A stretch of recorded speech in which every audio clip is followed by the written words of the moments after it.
Here's something you'll probably never see again. I have one copy of this book and another copy of the same book. Ooh. Argo Funk Book Review. Argo Funk Book Review. Robin is furious at Lacey after the events of last book. Lacey missed Robin's big performance in the talent show. Lacey tries to explain that she couldn't be there because she was dumped by her boyfriend, who was secretly cheating on her with Robin's swim rival, who he met while recovering from a coma. So Lacey spent the night heartbroken and then heart mended when she kissed Rick's older brother Tom. It's, kind of weird sounding when you put it that way, so it's no surprise Robin is not convinced. At school, Lacey and Tom kiss in the stairwell. Tom loves her, but he doesn't like having to date her in secret. Lacey says the secrecy won't last forever. It's only until she builds up the courage to tell Rick the truth. Let's be honest, though, that's probably gonna take a while. Sorry we broke up, but now I'm making out with your brother, so it's all good. Our main character today is DeeDee Smith, the senior who's in charge of the school newspaper. She applied for early admission into Kingston University. Her dad went there, and her grandfather was the first black student there, so it's a pretty big deal. Meanwhile, Brittany is being blackmailed by an unknown villain over the fact that she sabotaged the talent show. The blackmailer is revealed to be Martin Ives. He's skinny, geeky, short, and his hair is blue-green. In other words, he's exactly the kind of guy that popular girls like Brittany are allergic to. Brittany tries flirting her way out of trouble, but Martin doesn't buy it. He knows she has a history of cheating and scheming, and he promises to give her a taste of her own medicine. Dramatic, but Brittany feels like laughing. No way a geek can outwit her! Ha ha! Martin says she has to pretend to be his girlfriend. Brittany tries to scare him off by talking about Chip, her on-again, off-again boyfriend. That's actually a legitimate way to describe their relationship. It's off whenever she realizes he's a horrible person. It's on again when she realizes he's a horrible person with money. Dede rushes home after school and gets the mail. There's a letter from Kingston, but it's not an acceptance letter. It's a letter saying her application has been deferred. She'll have to wait several more months to learn whether or not they want her as a student. Oh no, her dad will be heartbroken. Dede realizes, wait, Dad will be heartbroken, but not her. She doesn't actually care about Kingston, and never has. Sounds like she's in denial to me. She decides she wants to go somewhere else, go to a college that has a degree in TV journalism, like Westmore. Westmore, the local university. Yeah, River Heights has its own university. Who knew? Dede goes to Westmore just in time to catch a campus tour, being led by a handsome black collegiate. An electric current runs through Dede's body as she looks at him. The TV station on campus is amazing, and the hot guy looks at her multiple times. This is clearly the best day ever. Martin and Brittany go on a date, although it's less of a date and more of him parading around his new girlfriend to everyone he sees. Martin casually mentions the sabotage incident to Nikki, and Brittany wishes she could kill him. The hot guy introduces himself to Dede after the tour. His name is Toby Smith, and he asks her to get coffee with him. They flirt with each other, and they arrange a date for tomorrow night. Dede is overjoyed until she comes home. Dad asks if she's heard from Kingston. She lies and says the letter hasn't come yet. Lacey talks with her friends. Again, Robin's angry and snarky at her, while Nikki is a peacemaker. Then Lacey talks to her mother. I'll have to take back what I said in my previous review, that Mom has weird standards. Because it turns out Mom has no idea Rick and Tom are brothers. She thinks it's odd for Lacey to date two guys who are related, because it is. But Mom agrees to give Tom a chance. They arrange for Tom to have dinner with Lacey's parents on Thursday night. Toby picks up Dede for the date. Dad is unhappy to learn that Toby's a basketball player, and he's even more upset to hear that Toby's a business major. Clearly, Toby is one of those bums who thinks college is a way to get a career. Yeah, Dad, that's the whole point of going to college. You go there to get a good job. But Dad insists college is for education, not careers, so he looks down on Toby. Dad tells Toby to bring Dede back by 10:30. They go to a 50s diner and have a wonderful time, such a wonderful time, they don't get back until 10:55. Whoa, 25 minutes past curfew. What is Dad gonna think? Dede's gonna be in trouble. Or not. The book doesn't tell us how Deedee's dad reacts, which seems like an odd omission in a book about Deedee fighting with her father. Toby kisses Deedee goodnight, and she doesn't want their relationship to slow down. Brittany tries sneaking around school in order to avoid Martin, but he catches her and tells her they're going to the basketball game together. Brittany asks, hasn't she suffered enough? But has she really suffered? Like, she had to spend time with Martin while he talked to other people. That's really not so bad. Brittany has already scheduled a date with Chip for the basketball game, but she doesn't want to cancel, so she decides she's going to date both guys at the same time. They'll sit on opposite ends of the stadium, she'll just run back and forth between the two of them, and neither one will know! 'Cause it's totally normal for your date to regularly disappear for 15 minutes at a time, right? Dede snaps at the entire newspaper crew, and she has a serious talk with Karen. Dede admits she's under extreme stress from her parents. Karen convinces her to write a newspaper column about it. Not only will it relieve her stress, but it should boost their number of readers. A win-win! Lacey and Tom have a date. Again, he complains that they're keeping their relationship a secret.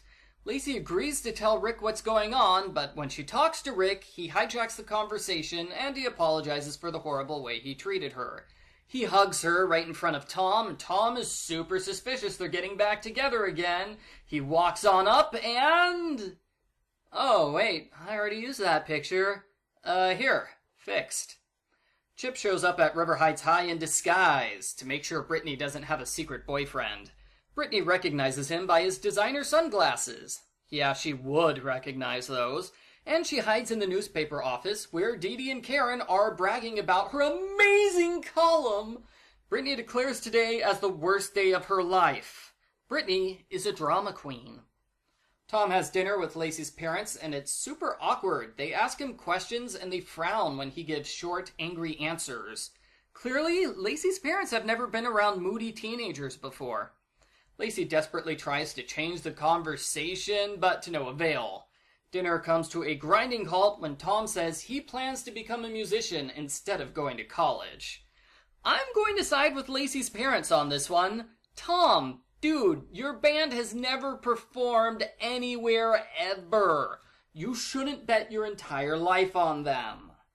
Tom leaves dinner early, and he complains again that Lacey still hasn't told Rick. Lacey blows up at her parents for being mean to her boyfriend. She says she's going to date him no matter what they say. Although, to be fair, her parents don't say anything for the rest of the book, so it's not like Lacey is risking anything here. Toby takes Dede to a drive-in movie, a Japanese sci-fi film about a mutant spider that conquers Tokyo. Dede falls asleep during the scene where the spider uses its tentacles to grab a woman out of her bathtub. I have no idea how she can sleep through that. I'm already having nightmares about tentacle spiders now. Thanks a lot, River Heights. Toby and Dede both fall asleep, so they don't get back until 1 a.m. She accidentally drops the letter from Kingston while sneaking back into the house, so Dad catches her out after curfew, and he learns she's been lying to him about Kingston all week. Dede is grounded, banned from seeing Toby again, and the two of them blow up at each other. They get into another big fight the next day, and she throws her editorial into his face. Lacey tries to talk to Rick at practice, but again he interrupts her and hijacks the conversation. Yeesh, good thing she's not dating him anymore. This guy is an awful boyfriend. He never lets Lacey say anything. We finish with the big basketball game. Lacey and Tom go together, which is their first public appearance as a couple. She promises to tell Rick about their relationship tomorrow. Yeah, we've heard that before. Dede is surprised to see her father at the game, rooting for Toby's team. Dad explains that Dede's editorial was so moving, he's had a change of heart. He apologizes for being hard on her, and he gives her permission to date and graduate whatever she wants, just as long as it's not Tentacle Spider University in Tokyo. So, it's a happy ending for Dede. The big drama at the game is Brittany dating Chip and Martin at the same time. She tries to distract Chip by saying she's going to get food, and she tries to distract Martin with a bogus story about how she wants to be friends with him. Both guys get suspicious. Chip starts scanning the stands, trying to find her. Martin secretly follows her. At the concession stand, Brittany casually watches the next book storyline stroll on by, when she gets a blast from the past. Jack Riley calls her name. You remember Jack, right? Her boyfriend from book 3? The only guy she's dated who wasn't a total disaster? They were the best couple of the entire series and they never should have broken up. Anyway, that Jack calls her name. She's about to call back to him when Martin grabs her arm. He says he can't believe he almost fell for her tricks. They start yelling at each other, and Jack wisely decides to go somewhere else. Bye, Jack. Thanks for showing up for one page. Feel free to come back for the series finale. Martin forces Brittany to get pizza with him after the game. Chip appears. He is extra furious that Brittany's cheating on him with a geek. Chip makes a huge scene and starts to choke Martin to death. Brittany is forced to save Martin's life by publicly confessing her role in the spaghetti sabotage. Chip says he can't believe anything Brittany says anymore, and he leaves her forever. So, Brittany's life is ruined. The whole school knows about her scheme, and everybody saw her get dumped by the richest guy in town. Brittany runs away crying. Martin chases after her, and he reminds her of a similar scene from last year. That is, after weeks of trying, he built up enough courage to ask Brittany out on a date. She laughed in his face and made a huge deal out of it, so everybody else in the school cafeteria started laughing at him, and no girl has spent time with him ever since. That's why Martin was so obsessed with getting revenge on Brittany. Brittany understands, and she promises never to ruin anybody else's life like that ever again. Except maybe Nikki. Another fight goes down at the pizza place when Rick shows up with Katie. He confronts Lacey and Tom. When he learns Tom stole his girlfriend, he punches Tom in the face. The end. Post-book follow-up. I like the cover art for this book. Smirking Brittany works well, and it captures the essence of how Brittany acted around Dede during the books where Brittany and Karen feuded for the head editor's job. What I don't like about this book is the cliffhangers, and you saw I was making fun of drop storylines. Whenever something big happens, it cuts to another scene. And half the time the book doesn't come back to that big scene. It just leaves that story thread dangling unresolved forever. This happens when Dede breaks curfew for the first time and when Lacey yells at her parents. What's the point of including those scenes if you're just going to ignore them instead of finishing them? That's just making fake drama for the point of fake drama.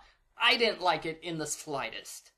I like the storyline with Dede, although I do think her story relies a little on plot convenience in order to create drama between Dede and her father. She just happens to drop the letter from Kingston seconds before her father appears. Well, isn't that a coincidence? I thought it was also convenient how she realizes she doesn't care about Kingston at all after dedicating her entire life to going there. But maybe I'm being too harsh. I'm sure that teenagers fighting with their parents over college is realistic drama that strikes a chord with the intended audience. Brittany's storyline was good, or at least it was interesting. Brittany was uncharacteristically passive, though. Normally she wouldn't let a blackmailer order her around. She'd come up with a scheme to discredit Martin or sabotage his efforts. But no, she goes along with Martin the whole time and does little besides complain. But the storyline got rid of Chip forever and brought back Jack. Thumbs up! I particularly liked the final chapter with Martin and Brittany, where they empathized with each other and they even had a little bit of chemistry together. It was so good, I'm tempted to consider him as possible boyfriend material, except he won't show up in the series again. And sadly, Brittany's pledge to be nice from here on out won't be mentioned again. 2 books from now, she goes back to being an evil schemer. Continuity!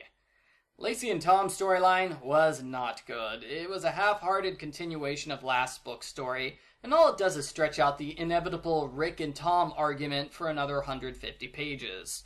The fight between Robin and Lacey was also half-hearted, as Robin stops being angry at Lacey halfway through the book with no explanation other than she talked with Nikki about it.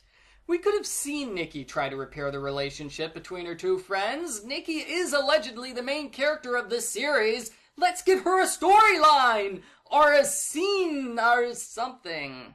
Overall, I enjoyed reading the book, but I wouldn't say it's exceptional. I noted a problem with every storyline, namely the plot convenience, out-of-character Brittany, and geez, Lacey, quit whining about Rick and actually talk to the guy. If I had to summarize it in one sentence, I'd say it's enjoyable, but not without problems. I give River Heights, number 13, A Mind of Her Own, a 5 out of 10.